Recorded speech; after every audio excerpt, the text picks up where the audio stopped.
Bem-vindos ao Meta Saudável. Se você gosta de análises diretas sobre saúde e fitness, já deixa seu like e se inscreva no canal, porque o tema de hoje é crucial. Hoje a gente vai dissecar a arquitetura endócrina do estresse e do famoso overtraining. Vamos analisar de forma bem direta e objetiva a fisiopatologia por trás do que realmente acontece quando o corpo é levado muito além do seu limite biológico. É ciência sem enrolação.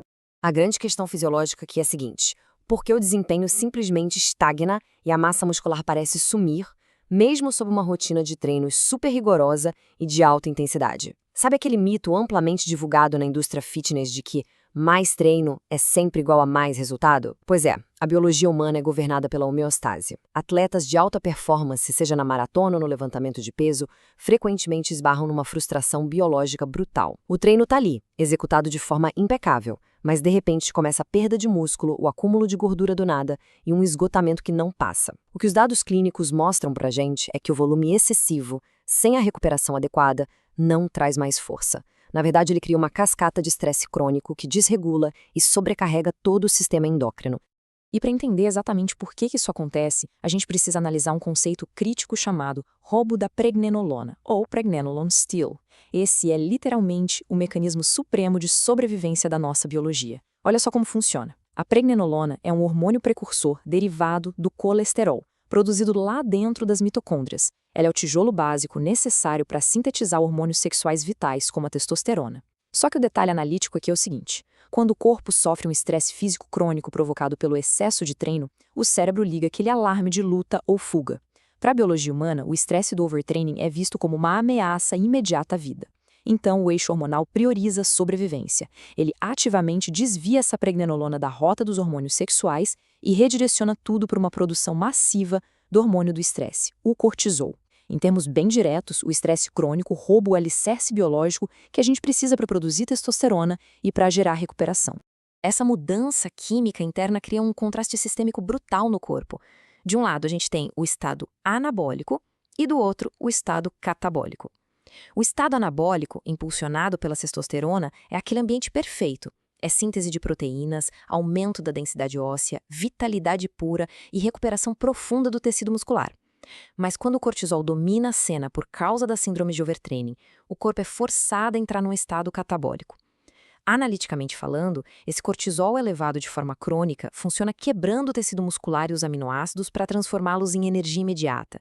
E de quebra, ele ainda inibe a função imunológica e bagunça o metabolismo da glicose. O resultado? Aquele armazenamento de gordura teimosa, principalmente na região abdominal. É a erosão física completa do ambiente anabólico.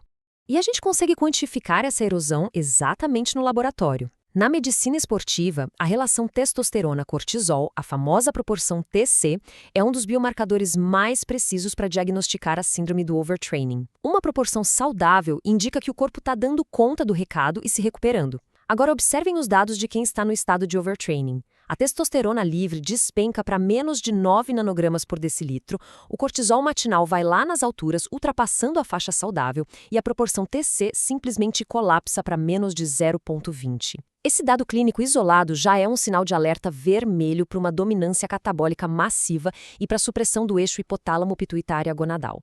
Os números não mentem. O corpo simplesmente perdeu a capacidade de manter o balanço entre o desgaste e a recuperação. Falando em eficiência e resultados reais, eu acabei de liberar um material que muda completamente o jogo para quem sente que está estagnado. É o meu novo dia, o Código da Vitalidade 2026. Nele, eu explico o conceito da bioharmonia e como aplicar a dose mínima efetiva para ativar sua queima de gordura natural sem precisar de horas na academia. O fitness tradicional morreu, e esse e-book é o seu manual para essa nova evolução. O melhor de tudo, ele é 100% gratuito por tempo ilimitado. Para garantir sua cópia, é só acessar o link aqui na descrição ou apontar a câmera para o QR Code que está na tela agora. Baixe o seu e comece a aplicar o protocolo ainda hoje. Bom, voltando à nossa análise clínica. Assim que identificamos essa desregulação massiva, o objetivo principal passa a ser um reset biológico. Escapar dessa armadilha do overtraining exige muito mais do que só tentar dormir um pouco mais no final de semana. É necessário uma aplicação metódica de soluções validadas pela ciência. Só assim é possível reconstruir a resiliência do sistema nervoso e restaurar a homeostase hormonal. E a verdadeira restauração endócrina pede uma estratégia bem metódica em múltiplas frentes. Primeiro, o foco precisa ser a estimulação do nervo vago. Como ele é o nervo craniano mais longo do corpo, atua como o controle mestre do sistema nervoso parasimpático, que é justamente o modo de descansar e digerir. Segundo, a otimização do ritmo circadiano. A produção de hormônios como cortisol e testosterona depende de um relógio biológico super preciso.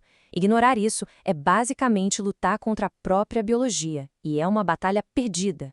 E terceiro, o uso de micronutrientes direcionados. Quando os hormônios do estresse já estão devorando o tecido muscular, intervenções nutricionais muito específicas em nível celular são necessárias para frear a inflamação e a atrofia induzidas pelos glicocorticoides. O que torna tudo isso aplicável é transformar esses conceitos em passos acionáveis, concorda? O passo 1 foca na resposta ao despertar do cortisol, ou CAR. Expor os olhos à luz natural logo pela manhã sinaliza para o cérebro que o dia começou, garantindo que o pico de cortisol aconteça na hora certa e não à noite. O passo 2 entra na mecânica do nervo vago, a terapia de exposição à água fria no rosto e os exercícios de respiração diafragmática profunda são ferramentas testadas pela ciência para reduzir instantaneamente a frequência cardíaca e domar aquela resposta ao estresse. E o passo 3 é clínico. O uso de ômega 3 atua reduzindo a atividade do proteassoma, responsável pela degradação muscular, enquanto o magnésio e a vitamina D3 trabalham em sinergia para suportar a produção de testosterona e estabilizar o metabolismo. É um protocolo diário de blindagem celular. Na sequência, existe um número clínico que é fundamental: 150. De acordo com as diretrizes de saúde analisadas nas pesquisas clínicas, estabelecer um protocolo com exatamente 150 minutos de atividade cardiovascular de intensidade moderada por semana, tipo uma caminhada rápida ou bicicleta, é um alicerce mecânico para a saúde a longo prazo. O foco aqui não é quebrar recordes, é simplesmente exercitar o coração de uma maneira que reduza a frequência cardíaca de repouso e melhore ativamente o tônus vagal. O treino moderado atua sinalizando para o cérebro que o corpo está em movimento, sim, mas não em perigo extremo, solidificando a resiliência do sistema nervoso autônomo. Mas, se a síndrome do excesso de treinamento já se instalou, a gente entra com uma porcentagem vital, 20 a 40%. A literatura científica de medicina esportiva aponta que a intervenção mais crítica nesse cenário é a redução intencional do volume e da intensidade do treinamento entre 20 a 40% por um período de 2 a 4 semanas. Isso é inegociável. A recuperação daquela proporção testosterona-cortisol simplesmente não vai acontecer se a carga de estresse físico não for diminuída. Essa fase de redução, que costuma ser chamada de deload, não significa parar de treinar completamente. Significa fornecer ao sistema endócrino o tempo e o espaço biológico absolutos para que os níveis de hormônios construtores voltem a subir naturalmente. Chegamos ao fim da nossa análise estruturada e a provocação essencial que fica é a seguinte: a rotina de treinamento atual está ativamente construindo resiliência ou está quebrando silenciosamente o sistema endócrino? Compreender os limites da biologia é exatamente o que separa o esforço inteligente da exaustão crônica. Obrigado por assistir ao Meta Saudável. Se esse vídeo te ajudou, não se esqueça de deixar o like e se inscrever para não perder a próxima análise. Até a próxima!